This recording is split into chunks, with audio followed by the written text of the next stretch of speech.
Wasn't for an eclipse, Christopher Columbus and his men would have starved to death.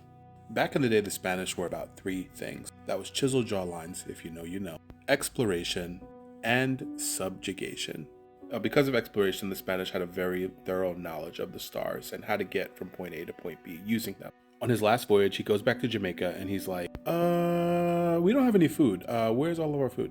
And the natives are like, we are setting boundaries. We don't like the way you and your men are treating us, so we're not feeding you anymore, and maybe you'll just leave.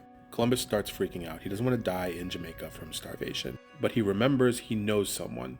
And that someone was Abraham Sakuda. He was a rabbi, a scientist, a mathematician, a doctor, all of the above. But most importantly, he was an astronomer and an astrologist. And he wrote an almanac about the moon and its position and how it would look in the sky.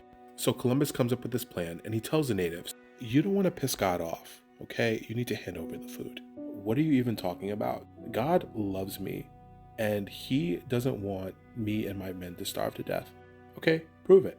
That moon over there is going to turn blood red because God is angry with how you're treating us and that you're not giving us any food. If that moon turns blood red, we will give you food. And that night, they saw the red moon eclipse. And this was what was written by Columbus's son, I believe. With great howling and lamentation, they came running from every direction to the ships, laden with provisions, praying the admiral to intercede by all means with God on their behalf, that he might not visit wrath upon them. Now, Columbus knew how long the eclipse would last, 48 minutes. The natives were begging him, essentially, to ask God to not bring wrath on them. So he took his hourglass and he started to pray. And at the end of the 48 minutes, the eclipse went away. And he told them that God had pardoned them.